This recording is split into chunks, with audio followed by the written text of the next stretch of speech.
for? I know. It's called a Canadian soldier. Royal Canadian Mounted Police.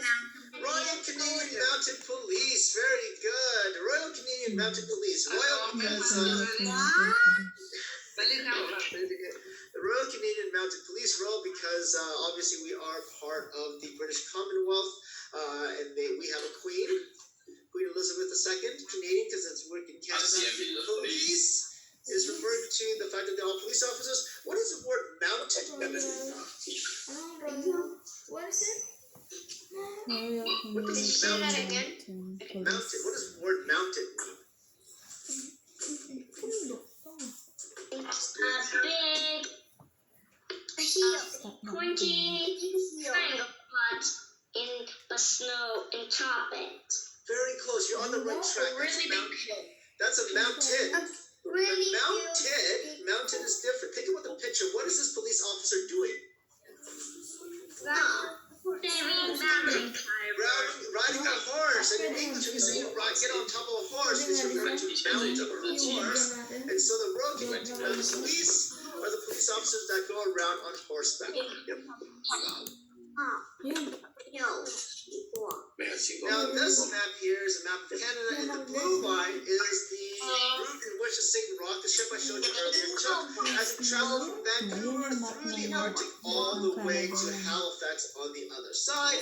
And while it was up in the Arctic, it encountered a lot of different animals when they're up in the Arctic. So let's take a look at some of the animals that live in the Arctic. On the left-hand corner there we have caribou, there are polar bears, seals, musk oxen, you have narwhal, puffins, you have beluga whales, you have eider ducks.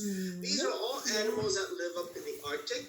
Do you think animals can be considered part of the community as well? Yes, they can. Yes. It's just a group of individuals interact together, not necessarily just people, but it can include animals as well. And animals are a big part of the Canadian Arctic community. Now, aside from the police officers and the animals, are there other people that live in the Arctic? Yes. Most definitely. There are.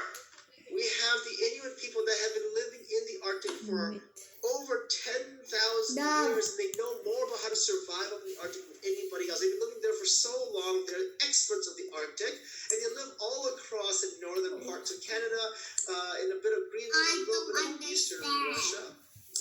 They've been living up in the Arctic for a very long time, so they know a lot about it. And what we're going to do today is to learn about how all these different groups, these officers, the Inuit people, and the animals all work together in order to survive up in the Arctic, because the Arctic is very, very cold. The temperature can be as low as minus 50 degrees Celsius over the course of the winter, so it's very difficult to survive up there. All right, so let's get started. The first group we're going to look at are the animals of the Arctic. Arctic animals. Arctic animals, yes.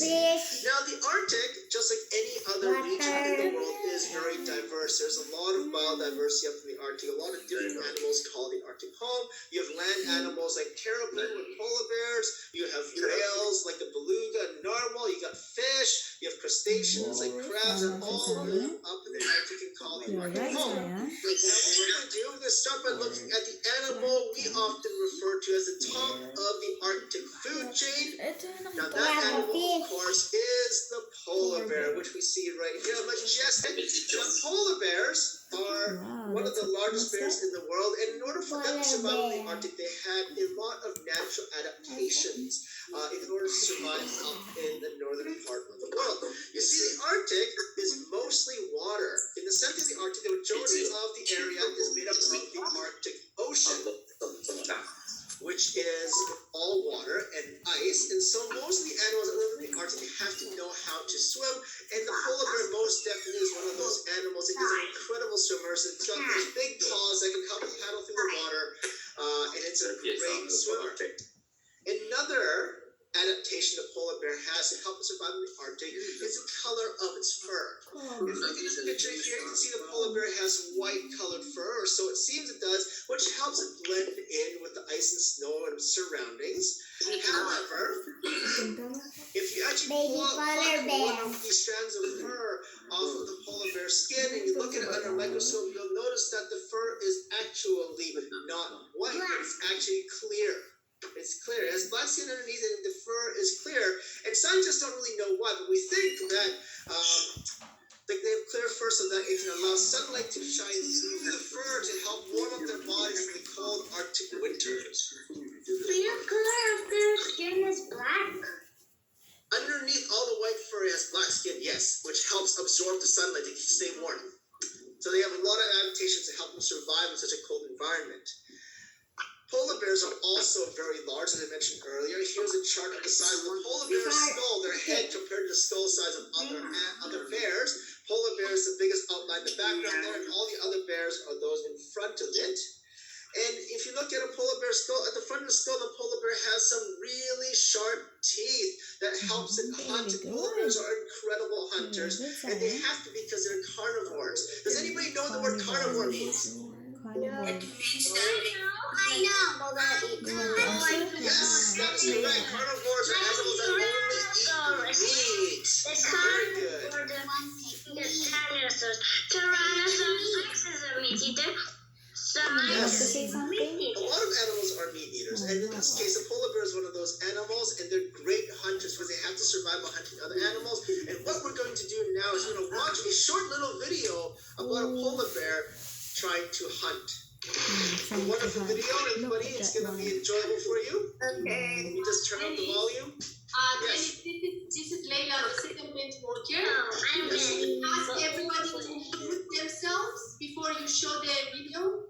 Yes, I can do that. Thank you so much. Just give me 1 second. I'm going to mute everybody, okay? The baby. Could you stop, please, for my sister?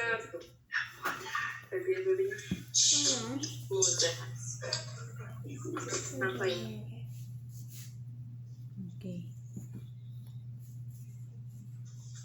Okay, nakamit na silang lahat. But they hug the water's edge. Polar bear. Yeah, that's a polar bear. Mute your mics.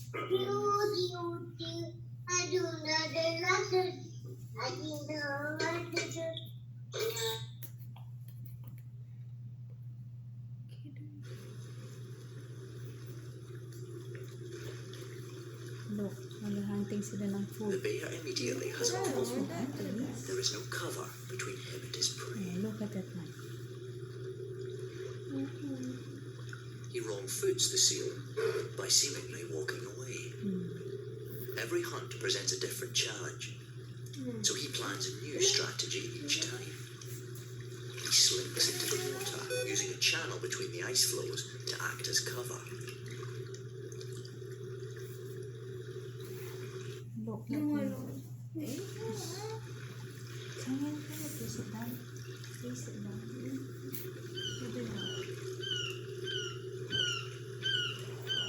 He swims, hardly making a sound, reaching 10 kilometers an hour at times. His front legs provide propulsion, while his back legs steer.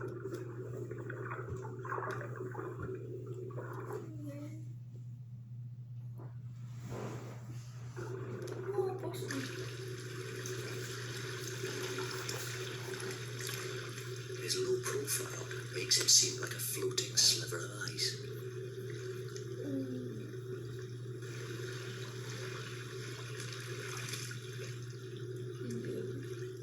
He checks the seal's position and takes wind direction into account to work out his final approach.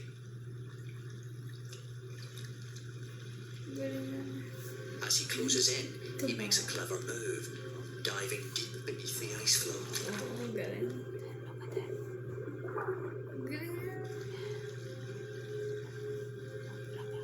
He emerges on the blind side of the seal.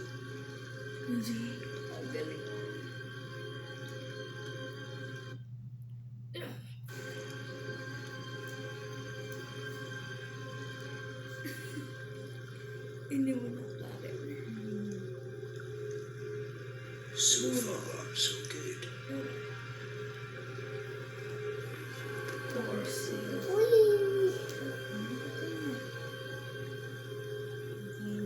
He can hold his breath for minutes and calculate the seal's exact position.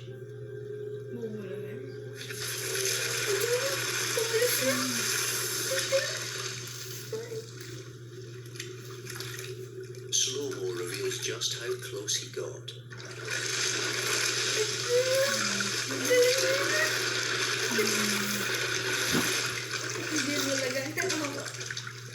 His skills show remarkable intelligence at work. He hunted in all three dimensions, making full use of the opportunities offered by water and ice. Water. Sebenarnya apa water? Guru orang tuh keren lah. Muncul banget.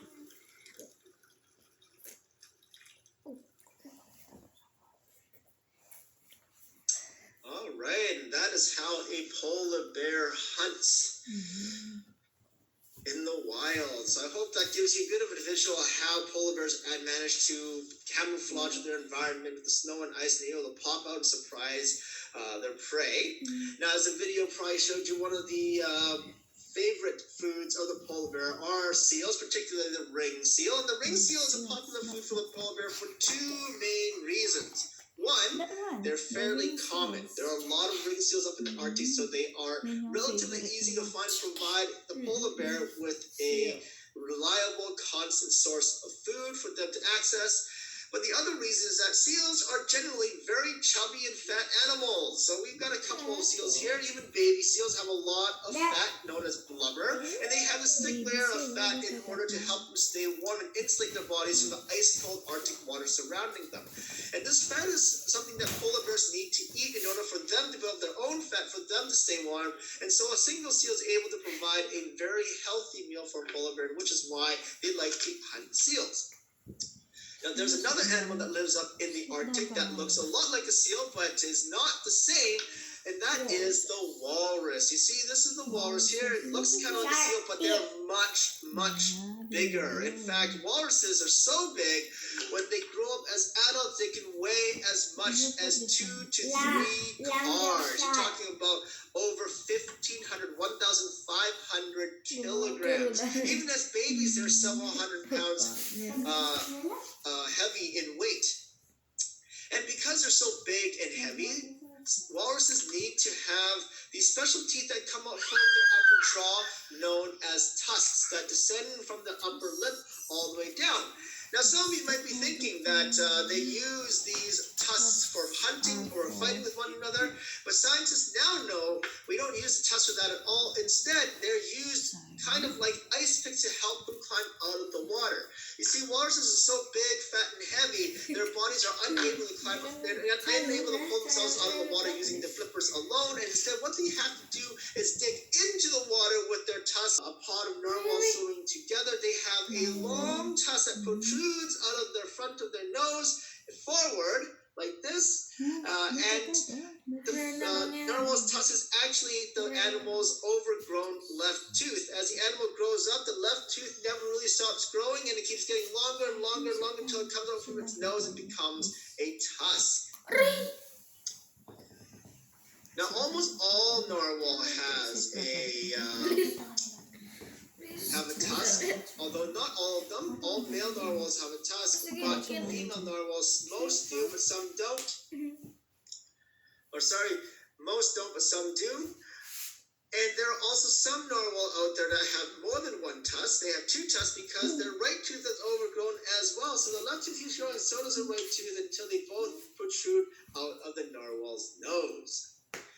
Now, again, just like with the walrus's tusk, we scientists don't really know what the narwhal uses its tusk for. At the beginning, for a long time, people used to think the narwhal uses its tusk for either fighting or for hunting.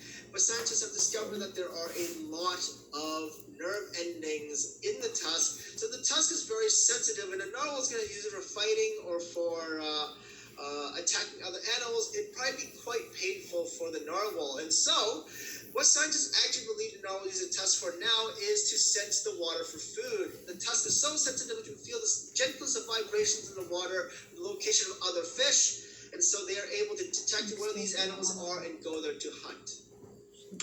Anyways, human beings have long been fascinated with the narwhal's tusk, often mistaking it for being the tusk of a unicorn, and so we've often nicknamed or misnamed the narwhal as the unicorn of the sea. Now there's another animal that lives in the water, another whale. That is, of course, the beluga whale. If you look at the beluga whale here, it's quite interesting. It would blend right in with all the ice surrounding you. Now, of course, whales are not the only marine animals that live in the Arctic. We've got a lot of fish that live in the Arctic as well. Many different species. One of the most common species is the Arctic char, which you have pictured here. A common food for many different animals, bears, wolves, foxes, they all like to eat Arctic char, as well as humans. Arctic char is a fairly common fish, and humans can consume it as well. If you head down to the grocery store or restaurant, you can probably find Arctic char available for you to purchase for your dinner. Now, this particular picture is of a female Arctic char. It has a gray body. Male fishes, although on the other hand, have a very colorful body. You see, these are two male Arctic chars. You got these beautiful red spots down the side of the fish's body and a nice red belly that makes it quite outstanding when it's swimming amongst other fish. Now, the next animal I want to talk about is this one, the muskox. Now, the muskox is an incredible animal that lives up in the Arctic. It's a very communal animal. They like to live in large groups together, and that is so that they can stay safe. You see, up in the Arctic, there are many different predators. You have polar bears, you have wolves, you've got foxes. Predators that want to attack muskox and other land animals. And the muskox, what they do is they live in large groups together so they can defend themselves. And then when there's danger, they will form a large circle. All the adults will form a large circle, put the babies behind them, and then stand facing outwards because they have these really sharp horns that they can lower and protect their group from possible attackers. Now, the muskox have another adaptation to help them survive in the Arctic. Unlike other animals that have thick blubber, muskox don't have thick blubber the same way. Instead, they have a very special type of fur known as kimbiat, which I've pictured here, the warmest fur in the world. By far the warmest fur in the world. It's very, very valuable. And humans like to take this fur and weave it into thick sweaters or jackets that keep you very warm. Another land animal is, of course, the caribou, a large type of deer. Now, caribou is what we call it here in Canada, but caribou actually have another name. In Europe in particular, they're known as reindeer, the deer that are trained to pull sleds, particular in mythology. Santa's sleigh, and here we have a picture of Rudolph, the red-nosed reindeer, talking to one of the elves. Another land animal, and this one is quite incredible, is the Arctic fox. Now, the Arctic fox is one of the best examples of nature's ability to adapt to its surroundings. You see that this little Arctic fox in the winter is one of the few animals that can change colors. In the winter, it has white fur, so they can camouflage and blend in with the ice and snow of the winter. But when all the ice and snow melts in the summer, it sheds its white fur and actually grows a coat of brown fur so it can blend in better with the tundra and the soil that is exposed during the summer. So it's a master of camouflage. They're also very, very good hunters as well. An Arctic fox has very, very powerful ears. They listen to animals that can live under the snow in the winter. And what they do is jump up really high, dive in to catch the prey. And we're going to show a quick video of that because it's really cool to see. Tatalon siya sa laga.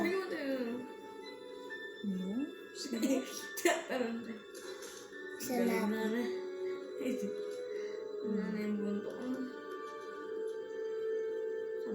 See? And Clovis is on his way. We've got some fish. Another great hunter is the snowy owl. It's an incredible bird that lives in the Arctic. It's hiding in the tree. It's not a a very large bird. It's about this big in size. However, its wingspan, with its wings stretched out, its wingspan is over 6 feet wide. That's wider than my arm span as an adult male.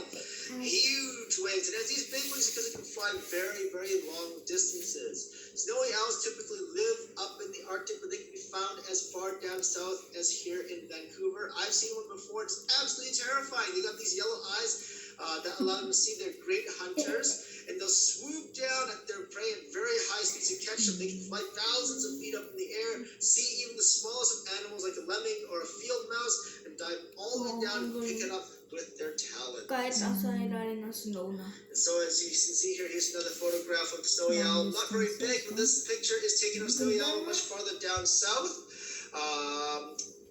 In the city, Washington, D.C. in America, which is around the same latitude as we are here in Vancouver. They fly very far down south in search of food, especially during the colder months of the winter when food is scarce up in the Arctic. Another animal is the puffin that lives in the edge of the Arctic here. These are puffin living on Iceland. Yun yung lumilipad na ano. And they have a color scheme, the black and white color scheme, which is very similar to another bird that lives in cold climates. That, of course, is the penguin. Now, the penguin, before anybody comes to conclusion, the penguin is not an Arctic animal. The penguin lives on the other opposite side of the world. It lives in Antarctica. Yes, it lives in this very similar cold environment, but it is an Antarctic animal, not an Arctic animal. Now, the last animal I want to talk about is the eider duck. The duck that lives up in the Arctic, and is one of the few birds that know how to swim as well, like the other Arctic animals. And there are quite a few different species of eider ducks. This one here is the king eider. They got a very colorful head. We also have the common eider that looks like this, and the spectacled eider, which I think is very unique because they have this nice looking flap that covers their nose. Now the eider duck, along with being able to have another adaptation as well to help them live up in the Arctic, and that of course is with their plumage, their feathers. Eider duck down is the warmest type of feather in the world, and humans have long harvested and used it to help make warm clothing, like this pellet here that is worn over the shoulder to keep a person warm. And that's exactly what I'm trying to show you with my little presentation of Arctic animals so far, is the important role that Arctic animals play in the community and helping humans survive up in the Arctic. It's so cold up there. Human beings have to rely on animals in order to survive. And what we're going to do now is take some time to look at what it's like to live in the Arctic and how humans have to depend on animals to live. All right, so I saw a few hands go up during the Seems like those wolves can't survive there. Seems like they need mountains to hide and wait for their prey to come. yes, everything is frozen over. Igloo. And so it takes a lot of effort to live there. Now, for the average person, you probably find surviving up the Arctic very difficult, but the Inuit have called the Arctic their home for tens of thousands of years, and they have mastered the art of what it's like to survive in the Arctic. That's a question. And the first step to surviving up in the Arctic is to have warm clothing. But you have to mingle. Is to have warm clothing. And here we have two examples of coats that are designed by the Inuit. They're called known as parkas. On the left-hand side, we have a modern-day parka made with modern-day synthetic materials. On the left-hand side, we have a traditional Inuit parka made from furs. Now, you might be thinking that the modern-day parka, because it's modern, is warmer, but that's actually incorrect. The thinner fur parka you see on the right-hand side is actually the warmer of these two jackets. Now, the Inuit use all different types of animal furs and skins to make their clothing.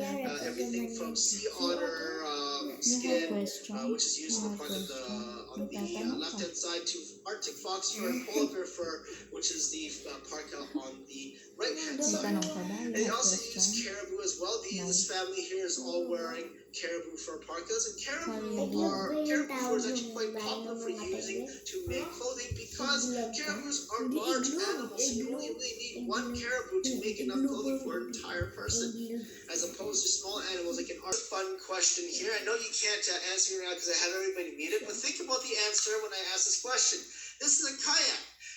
It's not a very big boat, but how many people do you think an average kayak can carry?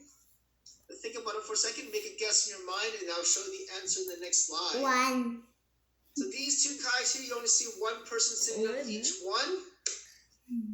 Well, you might think that kayaks are designed for one person, but kayaks are very important. They can actually carry a lot of people.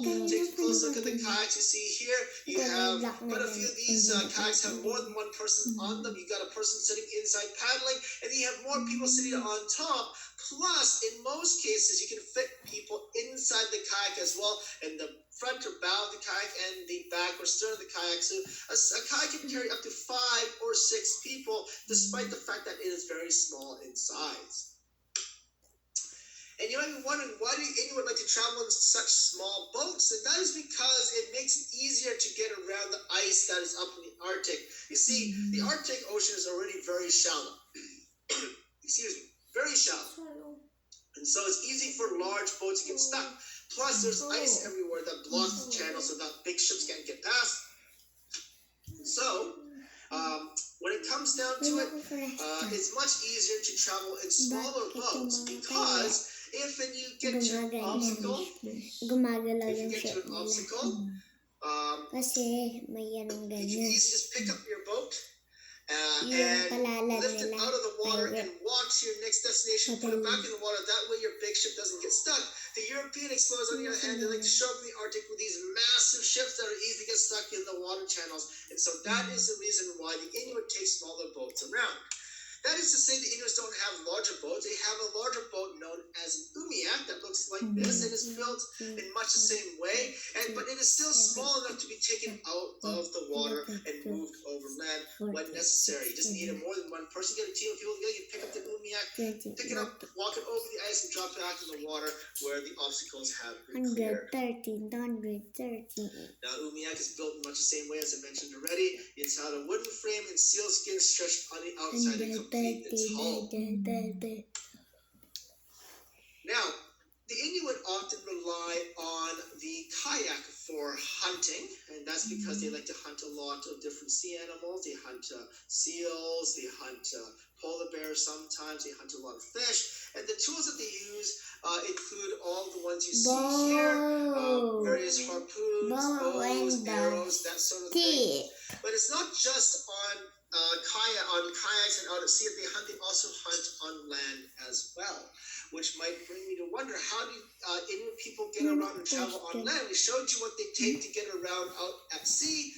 What do the Inuit use to travel on land? Well, they take dog sleds. They have dog sleds that are pulled by a dog team, usually around 6 to 8 dogs, and that will pull the sled across the ice so they can travel on land as well. What we're going to do now, I'm going to show you a quick video of what it's like to actually travel on a dog sled. It's quite interesting, so have a watch.